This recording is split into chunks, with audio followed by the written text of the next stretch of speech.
Betão, boa tarde. Boa Você está tarde. voltando agora para o time, né? É claro que ainda a gente está tentando entender a atuação da equipe na última quarta-feira com o Fortaleza. Você não pôde estar em campo, você ficou vendo de fora, e a gente viu um time completamente diferente desses últimos jogos que fez sob o comando do Evandro, um time com uma apatia muito grande.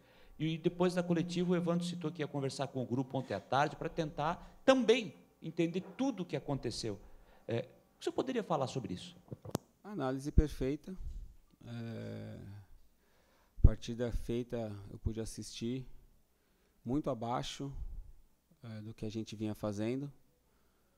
Ontem era um jogo que não... Ontem não, o jogo contra o Fortaleza foi um jogo que não merecíamos a vitória, não fizemos por onde merecer a vitória. E esse eu acho que foi um ponto-chave. Não parecia a equipe que estava brigando, que está brigando por um objetivo, muito apática, muito abaixo, pouco agressiva, tanto ofensivamente como na marcação. E não podemos deixar isso repetir contra o Goiás.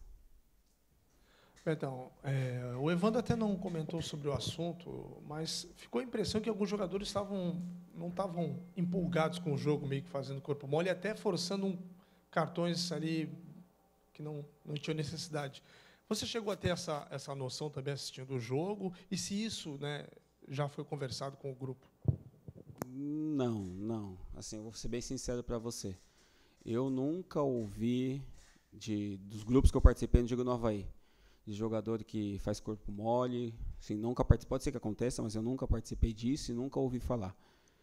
Eu tenho que falar para você que não houve, eu fico até surpreso com a sua pergunta, mas eu tenho certeza que ninguém fez corpo mole desde o início do campeonato, não vai fazer agora e também não vai fazer depois, né? Porque a gente tem responsabilidades, né?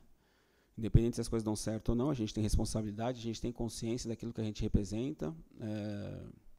Cada um tem consciência do seu interior, do seu caráter. Eu acho que isso daí você pode descartar, conhecendo o grupo, de todas as possibilidades. Então, até em cima da pergunta do Jâniter, houve de fato uma conversa mais forte, uma cobrança mais forte com o grupo ontem na representação? Sempre há a cobrança, né? Sempre há cobrança entre os jogadores, desde a época do Valentim, sempre após os jogos. Nós sempre tínhamos o hábito de fazer reuniões e ali cada um que sentia a vontade fazia sua cobrança, colocava o seu ponto. Só que ontem teve uma conversa mais direcionada, que foi participar os jogadores, parte da diretoria, e foi colocado cobrança, sim, da parte da diretoria. Os jogadores só ficaram, né, ouvindo aquilo que os dirigentes tinham que falar, e foi uma cobrança para a gente retomar o nosso caminho no próximo jogo o mais rápido possível. Pois é, e em cima dessa cobrança, Betão, você citou agora que foi uma cobrança, uma conversa da diretoria, da comissão técnica, os jogadores ficaram mais ouvindo essa cobrança, e nós entendemos que até é uma cobrança justa, pelo que a gente viu na quarta-feira. O grupo, será que conseguiu assimilar essa cobrança já para dar uma resposta positiva nesse jogo de domingo? Eu espero que sim, né? Que eu acho que a gente não tem mais tempo para perder, a gente não tem mais tempo para ficar analisando possibilidades, não temos mais tempo para tentar absorver cobranças, então a gente tem que assumir, né? Já devíamos ter assumido de uma maneira mais concreta a nossa situação e fazer por onde, como eu falei, sempre no próximo jogo contra o Goiás. A gente tem que mudar totalmente a nossa postura, a nossa imagem que ficou do jogo contra o Fortaleza. Então, você já disse também que, quando houver chances, né, ninguém vai jogar toalha. A chance ela ainda existe, mas é muito pequena. Você ainda está com essa mesma mentalidade ou já conversou na questão de pensar o 2020? Não, 2020, todos os clubes inteligentes já estão pensando em 2020 agora. Seja para disputar Libertadores do ano que vem, seja para a Sul-Americana, seja para a Série A, Série B, enfim. E o Avaí tem feito isso, né? Há um bom tempo atrás já foi falado para a gente que ia fazer o seu projeto, independente se fosse na Série A ou Série B. Mas eu só posso admitir para vocês, ou para qualquer outro, que não há mais possibilidade quando realmente não houver, né?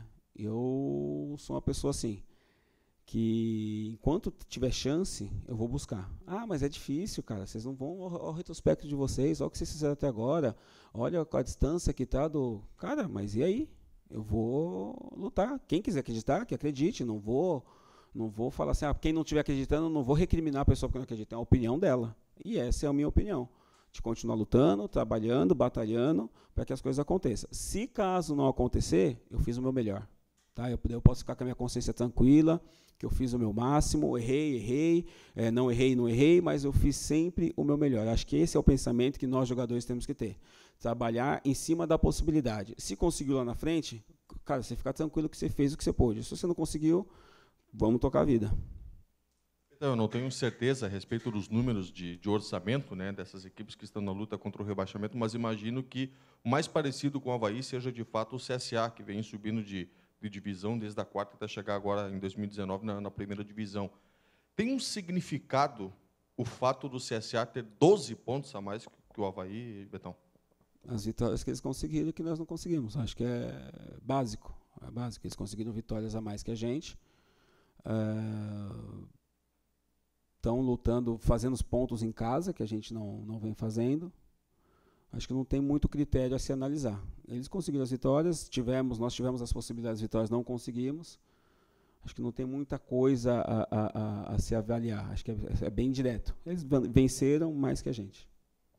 Betão, a gente viu, né, que como o futebol não apareceu na quarta-feira, isso ficou claro também que dos jogadores na saída de campo, depois do jogo com o Fortaleza, e depois com essa cobrança, dá para dizer que, de repente, esse poder de indignação pela falta de jogo, de combatividade no jogo de quarta-feira, ele pode ser preponderante para tentar um resultado diante do Goiás? Assim, é difícil você falar sobre essas questões do grupo. Eu posso falar por mim. Cara, eu estou indignado desde que começou essa sequência de a gente não vencer. Eu posso falar por mim isso. E cada pessoa tem sua maneira de reagir às situações. Tanto que, nas primeiras entrevistas, lá no começo, até mesmo antes do campeonato, o meu pensamento e ideia é de nós realmente se firmarmos como um time de Série A, fazer uma campanha regular ali. E a indignação é de que não consegui reagir de acordo com aquilo que eu pensei, que eu planejei. Mas se jogadores assim não tiverem indignação com esse momento nosso, vai ter indignação com o quê? Se a pessoa não sentir dor, não sentir peso na alma, pela essa situação profissional que nós estamos vivendo, vai sentir pelo quê? Então, eu espero que tenha uma reação, né? Porque assim, o torcedor ele já está cansado de ouvir discurso. E eu estou cansado também de ficar fazendo discurso. O que o torcedor espera, o que nós esperamos é atitude. Né? A atitude fala mais do que 1000 palavras. Então, a gente precisa mudar o nosso comportamento e a nossa atitude. Betão, o time e o grupo, sem o Betão em campo, sentiu bastante, sente bastante. Queria te fazer uma pergunta, qual que é o peso da falta também do Jonathan agora para a próxima partida, que tem se destacado aí nos últimos jogos? Eu penso assim, eu já fui jovem e sei muito bem como que é ser jovem num grupo que tem jogadores mais velhos.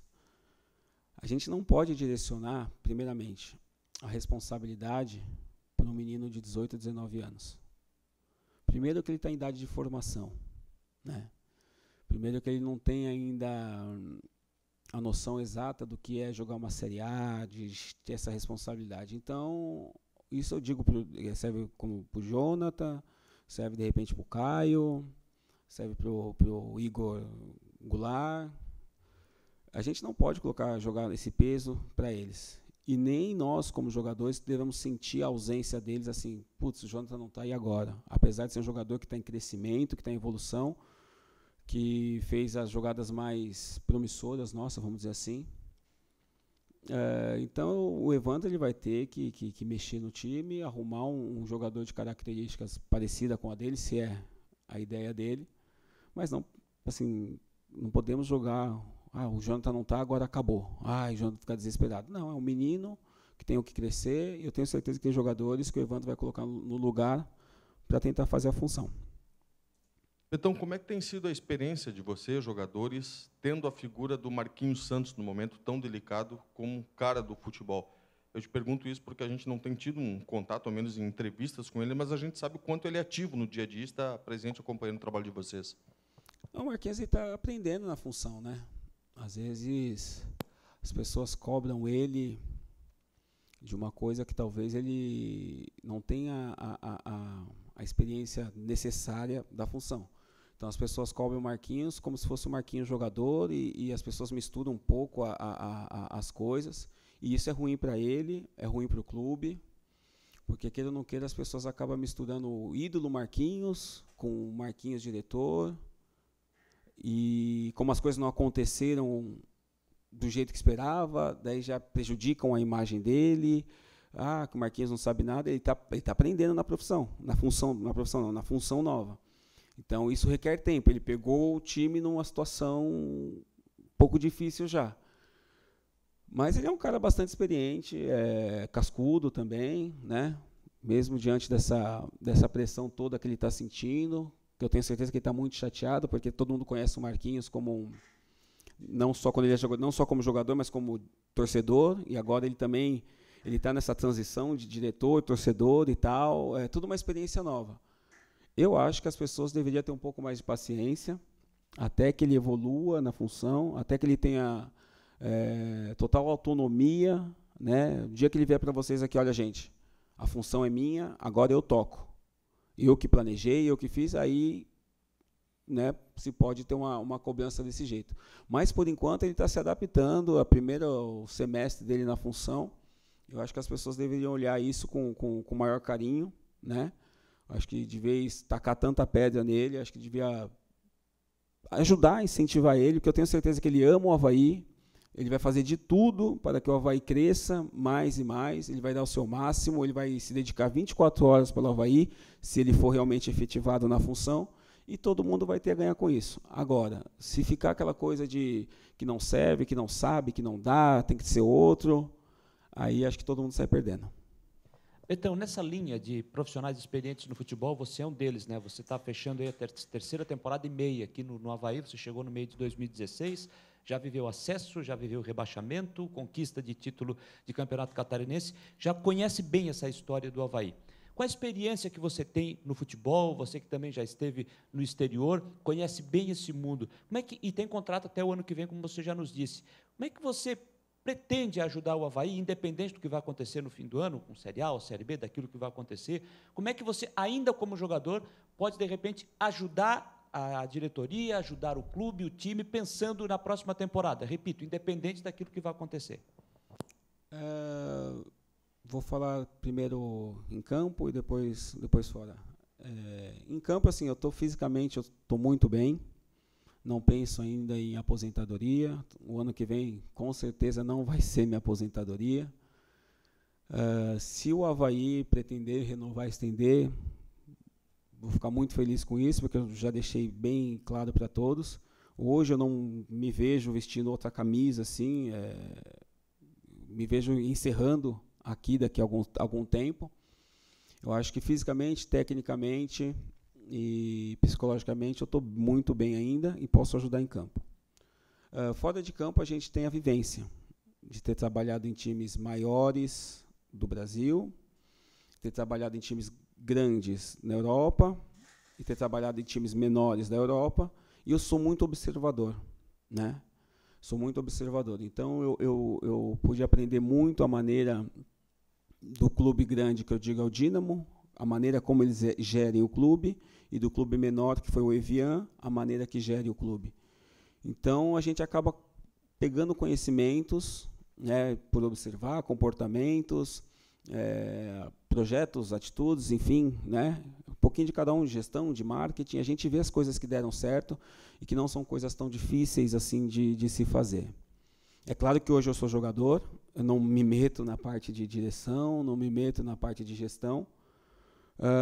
Quando conversamos, alguma coisa assim, eu dou meu palpite, mas não que eu vá bater na porta do presidente, que eu bata na porta do Marquinhos ou de outro para falar o que eu penso. Mas eu acho que a bagagem que eu tenho, eu acho que dá para poder auxiliar em alguma coisa assim. Só que eu não posso falar abertamente assim, porque eu sou jogador, então não vamos misturar as coisas, né? Mas quem sabe um dia eu posso ajudar de alguma maneira. Então para fechar, a questão do Evandro já ter dito que não fica, né, no cargo de treinador para o ano que vem, isso de alguma forma afetou o grupo? Vocês conversaram? Isso influencia de alguma maneira ou vida que segue?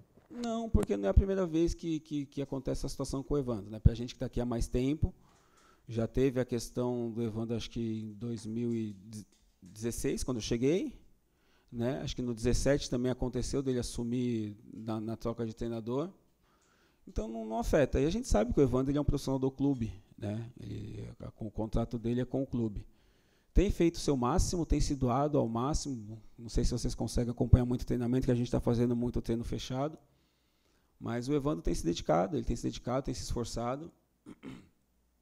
E todo mundo sabe que hoje o patamar que o Avaí quer alcançar, e está nessa transição ainda de se firmar como um time realmente de Série A, e vão contratar outro treinador, né? Isso não é segredo, isso não é novidade para ninguém. Mas o Evandro tem feito um bom trabalho, tem se esforçado, tem sido muito honesto com todo mundo, dentro das filosofias de trabalho dele.